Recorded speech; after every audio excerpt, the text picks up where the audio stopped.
Among the major issues President Biden campaigned on and garnered support ahead of the election was cutting America's reliance on fossil fuels and gearing toward a greener economy.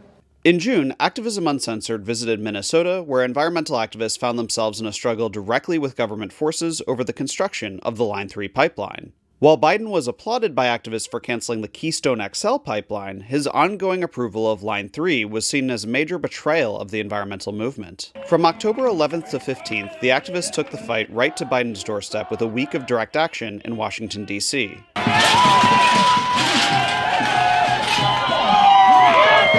The first day of protests yielded conflict with the Parks Police and Secret Service as it approached the White House.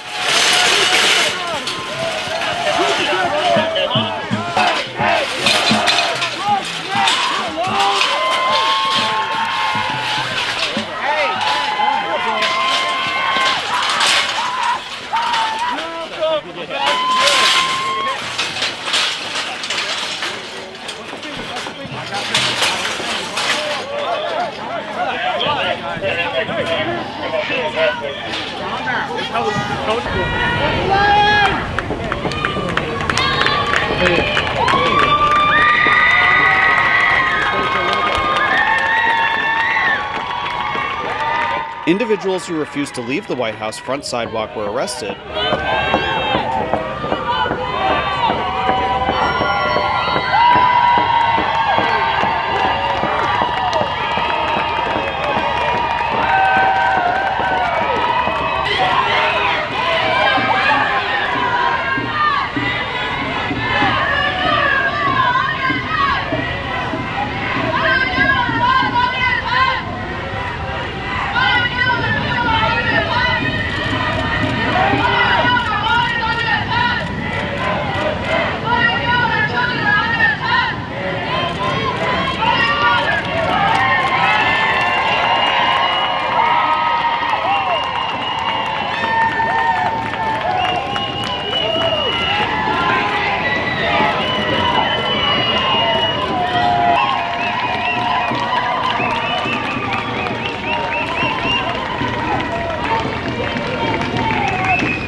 Day one left behind at the White House a clear message.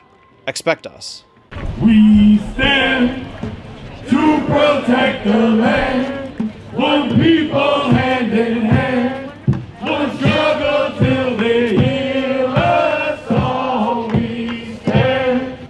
On day two, protesters returned and were arrested again in front of the White House, but this time themed their event around protecting the water and earth as an interfaith value. Creator, we thank you for bringing us here to be able to stand up for our people and our rights.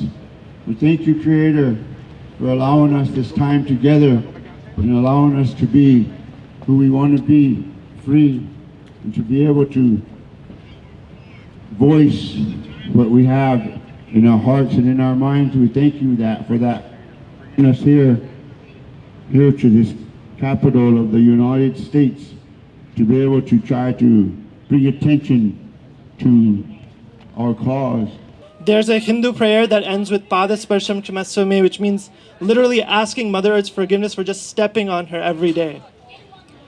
The horrifying fossil fuel projects that President Biden is allowing completely go against the spirit of respecting the earth that I've learned from my faith, and of course all of our indigenous relatives have shared with us today. Can you hear the warriors on the front line? We heard it.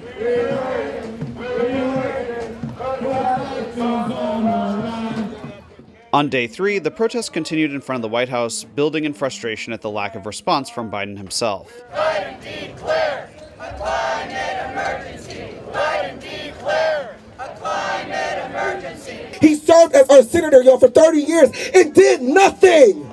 And then served as our vice president and did nothing. And now serving as the fucking president of the United States and still doing nothing, y'all. You can't make this make sense. Attention. This is Lieutenant Swope of the United States Park Police. Because you are in violation of regulations applicable to this area under DC Code 22-1307, prohibiting crowding, obstructing, or incommoding, you must leave White House sidewalk now by using one of the available exits to your front into the park. All persons remaining are subject to arrest. This is your third and final warning. Thank y'all so much. Thank you. Round of applause for our relatives from Texas. Thank you for being here. Whose house? Our house. That's right, Biden. This is our house.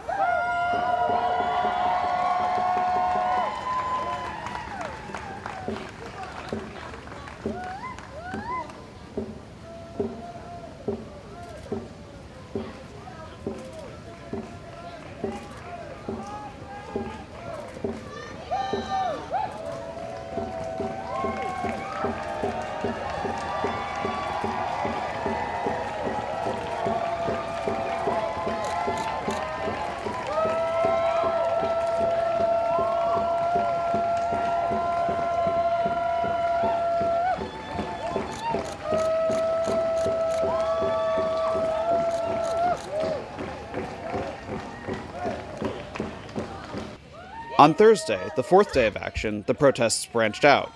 Activism Uncensored was on the ground at the Chamber of Commerce, where activists climbed to the windows to put on a colorful display condemning what they say were false solutions presented by the chamber.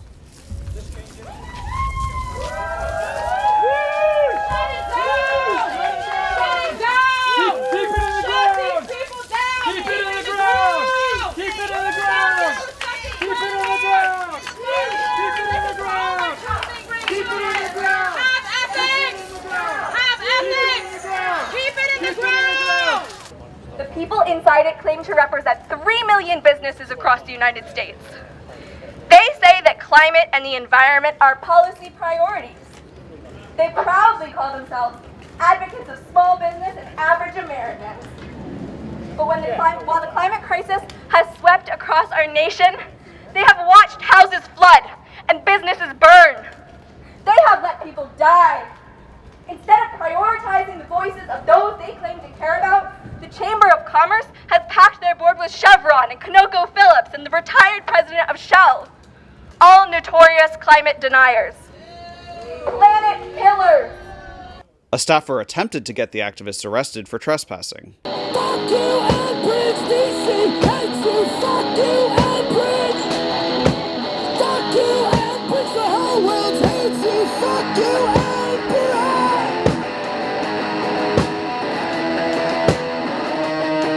In spite of spraying makeshift oil onto the front steps of the building, officers briefly detained and released only those who scaled the building. None were charged.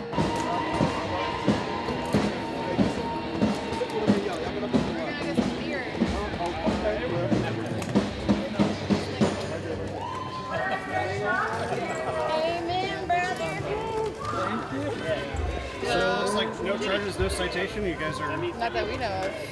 Bless. Thank you, Creator. Yeah. Madness Walk, which is... God is on our side.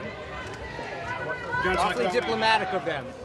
Well, this was important. I mean, we risked, a lot. Get up there. We didn't know what was up there. And, but it was worth us to do it and drop those banners and make a make a showing, have a nice theater presentation, nice chanting, and then a freaking great rock band that really sends the message home that our Earth is in trouble, big trouble, and these guys are part of the cause of that. On the final day of protests, activists marched to the Capitol to make their voices heard.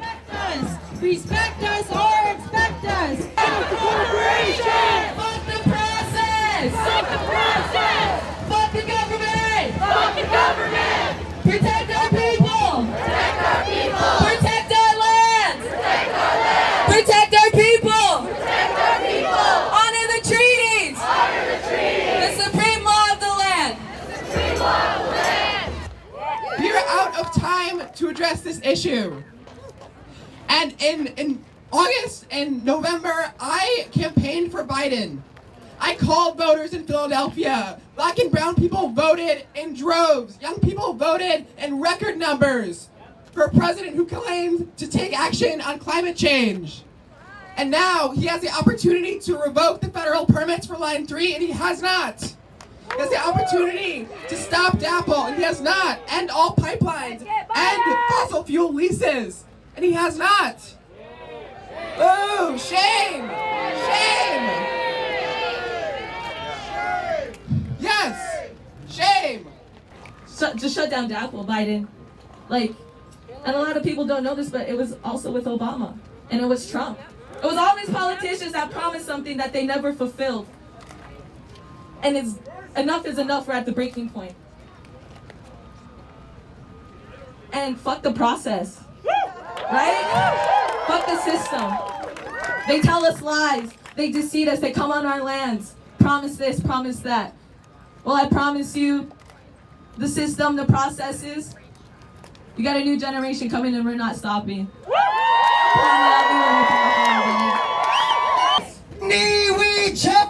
Water is life!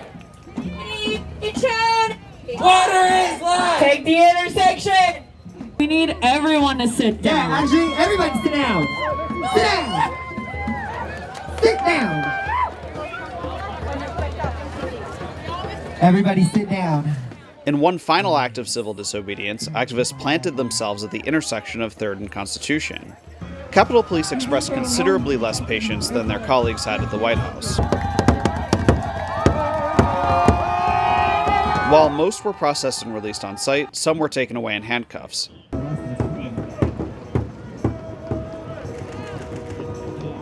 Additionally, credentialed multimedia journalist Carla Cote was arrested without being given an opportunity to leave.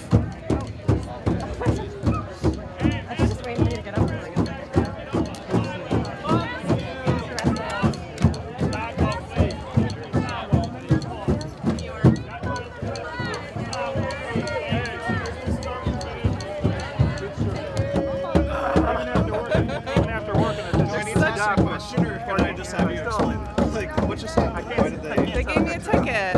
Why? Because I was not supposed to be in the area. I was right next to you. I know, there was literally right next to you. there was like 15 other journalists Just for the within. record, for posterity, 2 press passes. This is the NYPD issued press pass and the NPPA press pass, right? And a DSLR and a camcorder. Professional cameras.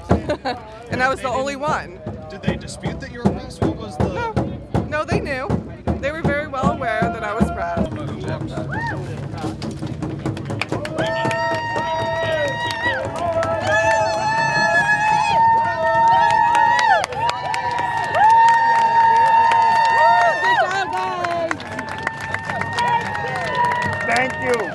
In total, an estimated 400 to 450 activists were arrested last week demanding President Biden reverse course on climate and cancel fossil fuel infrastructure projects.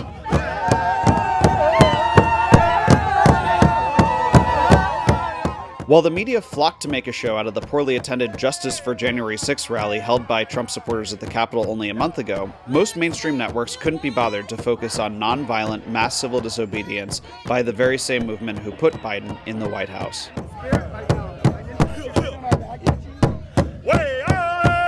Ford Fisher, News to Share, with additional footage from TJ Jones for Activism Uncensored, a collaboration with TK News.